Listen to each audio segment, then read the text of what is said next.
Hey everybody, we are now opening up our tricoro 2DX cabinet here as a follow-up to our junk cabinet that we did earlier. And I wanted to go over some of the differences and why this is a $4,000 more expensive cabinet than the other one we just opened. So I'll start out by getting everything unwrapped so then we can take a look at everything. Try to think of a couple things to mention while we're doing it. So right off the bat, the junk cabinet did not have an original monitor. This one does. This isn't the newest, but it is still a quite new monitor. You can see here, this is one generation before the newest one. Very clean looking. Probably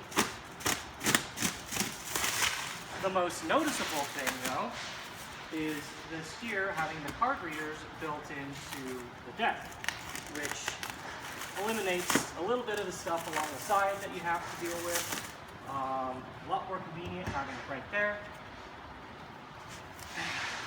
Set this down. Here. This is also a very new cabinet, about 5 years old, as opposed to the 20 years old that the other cabinet probably was. So just that alone means that it's going to be in generally better shape, a lot newer. Marquee's the same. I'm going to set that aside. Got both speaker pops for this one. Set those aside, nothing special there.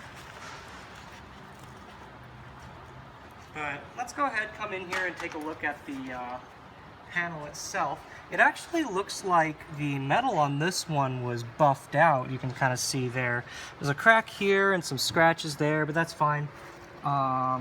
It's not like going to be in perfect shape, but of course.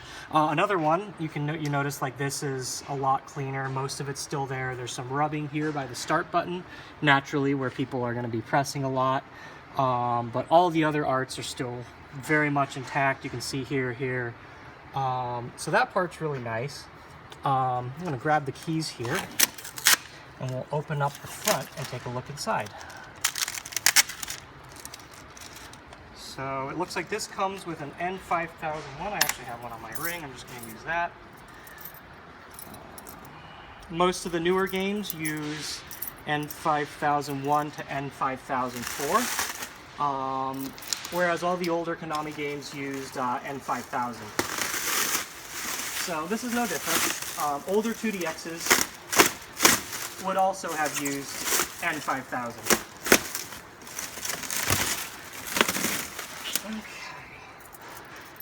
So we've got the gray door here, which they started with the when they went to Beatmani PC, so that holds true till now. And here's the inside. This is a lot different than other cabinets. If you've ever seen inside of them, you actually cannot see into the PCB area in the back. This is much more like the other modern Konami games, where it's got like the front area and it's separate from the PCB. We've got the manual here. Let's set that aside. Some extra coin stickers, whatnot. Actually, I need this. I'm going to open up the coin bucket and take a look in there.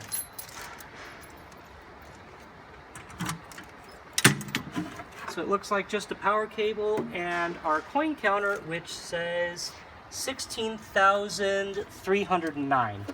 So that's actually not too high of a play.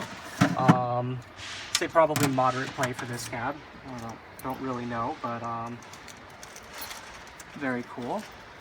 The one thing that I'm noticing just looking at this cabinet right now is just how clean everything is. I've never seen a 2DX where, the metal is still, very shiny, very clean. The monitor, if you look at I don't know if you can really tell from the pictures, but in the monitor is very, like there's no blemishes or anything like that. Okay, so I'm gonna unwrap the back now. Let's come around the back. And once we open up and hook up some things, I'll point out some of the other added features of this style cabinet. And actually, it looks like this one's already hooked up, so no big deal. One of the other 2DXs I opened, or looked at earlier, a lot of stuff wasn't plugged in, so I couldn't really test it easily. Alright, so here's the back side. So we've got this top area, which is like the second and third gen, all the second gen plus cabs. Sorry. Yeah, all the second, third, all those have used this area as a to store like the I/O board and other things. So let's open this up. We'll take a quick look inside.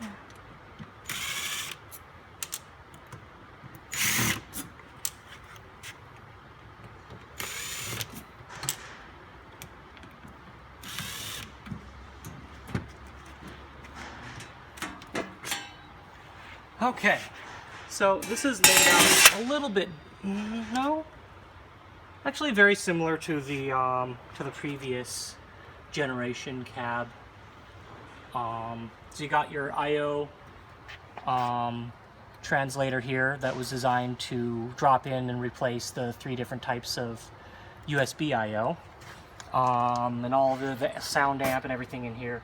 And then actually, I don't know if you can see all the stuff inside, but these cabinets are a lot easier to access this back panel, whereas the original cabs were really hard to do. All right, so let's get into the back of the cab here. And this is my first time looking into here, but this is one of the areas where a lot of the big changes happen in terms of, like, you know, it doesn't have to fit a Twinkle or any older hardware in there, so the space is a little bit better designed. Okay, so it looks pretty simple inside, which is a nice change from the old ones. We've got a single, smaller, more ergonomical power supply here, just the regular PCB and the transformer there, so that's all good. I'm gonna find, let's find where the power cable is for this, plug it in, and plug in the topper and get this thing going, and we can do a little bit of a test of the cabinet. So it looks like this is plugged in and top already, so that's good. I just need to find power for the monitor wherever that comes out, which is no. No.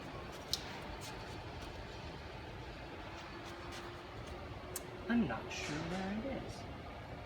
There should be something built into the cabinet somewhere. Let's check the front.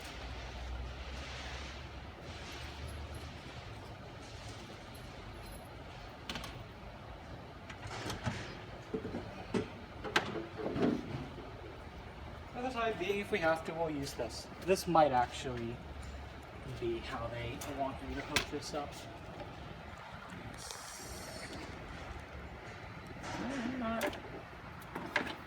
Oh, it is. Okay, so here's cabinet power. I'm going to forego this for now and just use this cable that I've got running. I'm going to plug the monitor directly into that. And this will run over to here.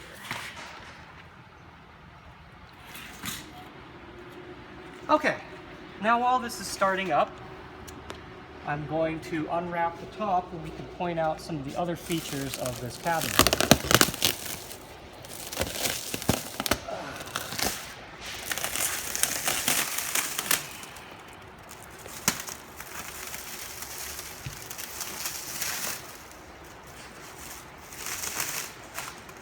So first thing that I usually notice when I see these cabs is if you look up top here at these lamps, those used to be bulbs and now they're LEDs, but they have this really big heat sink around them as well to to keep them cool. After that, you look down and you realize that there's no longer the fluorescent tubes in here as well. Those are also LEDs. And I'm pretty sure I can actually even tell from the pattern. You come down to the turntables, you come down to the base lights down here. All of those are now LEDs, which all leads towards one of the big benefits of this cabinet, which is the power consumption. If you look at the back of the junk cab, it lists the power consumption as 1,000 watts, and I'm sure that's fluctuated over time as hardware changes. These only draw 250 watts, which is quite impressive, and it does make a very big difference over time. That's one of the big benefits of this cab. Let's see. I think that's about it. The other part just being really easily having everything integrated, having not a lot of cables in the back that are going all over the place. You know, you just run one thing out and you're good. It's a lot better. It's just better. So, all right, we're gonna come around. We're gonna let this finish booting up, and we will do a quick little input test. And actually, let me open up this box here. This is another thing that is an upgrade on these cabinets, is the speakers that come with them. So these are the most current revision of speakers. There was one really boxy Bose speaker that they did after the originals, and then they came out with these. I'm not too much of an audiophile, so I don't know what's better or not better or anything like that, but these are the newest ones that they are using. Box. Nice. Okay, as the same with the last one, it's gonna throw a couple errors. I'm just gonna skip right through those.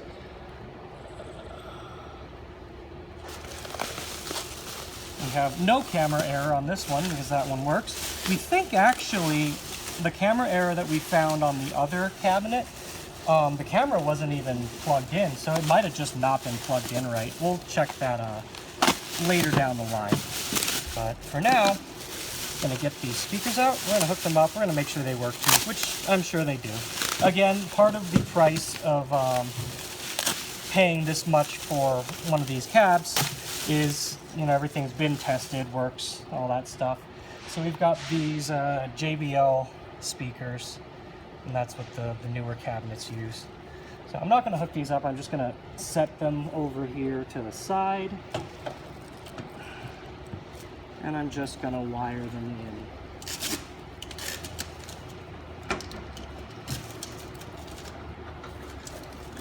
If I can get the tape off.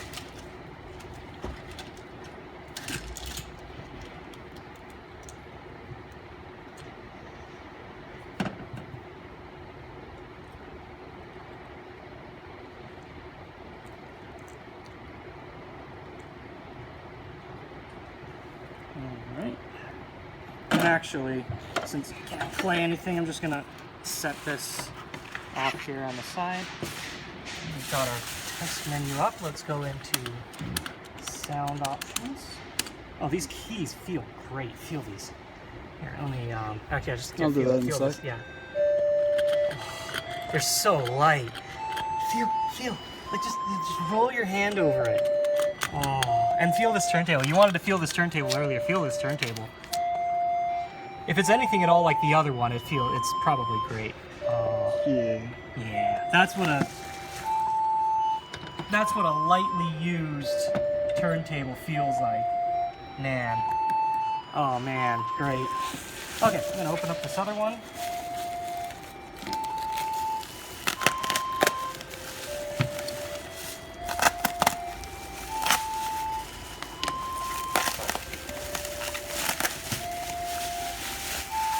So for me, just let me shut up. The added benefit for this thing is if I end up keeping it, which I'd still like to, if I ever bring it to shows, I don't have to lug around the card readers, but also if the only thing I have to take off the sides is these speakers, then we're in good shape, because that's not a lot of time to take these on and off. There's no wiring that needs to be tidied up in any fancy way. Overall, this is just a good, it's kind of a dream cab when there's no way you can get a Lightning cab, so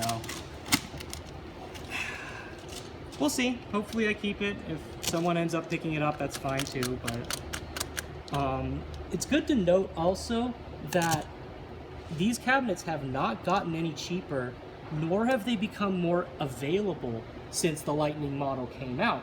You can't just go and be like, hey, I want a tricoro cab, and you'll find one. Because anywhere that isn't getting a Lightning cab is going to keep these. So that has definitely retained value, despite the fact that other cabinets have fallen in price a lot. So let's, it does sound like both sides are good. I really do want to check out the lights on this, so let's go up here and go to lamp check. And so it looks like all the LEDs on the top are blue, but also everything is coming on, which is pretty cool. I think most of the time, like I don't really usually see them on, or I don't even notice them anyway, but it is definitely a nice thing to go with it. And looking at this actually looks like a new ticker. Oh yeah, it has to be a new ticker because there's fewer entries. Anyway, yeah, that's good. We've got our keypads on both sides, super convenient. And actually, let me grab.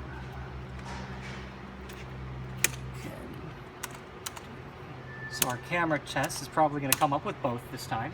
So our side, or that's actually our top camera there, and our side camera here with our lovely faces. So everything looks to be in good order with this. Let's do an input test just in case, but just as glorious as that feels. Oh man. Yeah, I don't want to let this go. We've got our sliders are all working. So cool.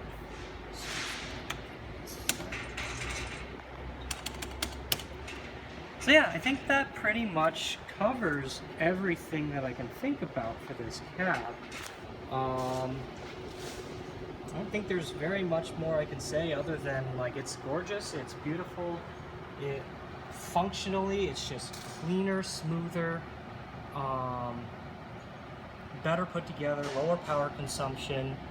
A great cab. If you want the classic look of a 2DX cabinet but still want something that's very new, this is probably what you want to go with.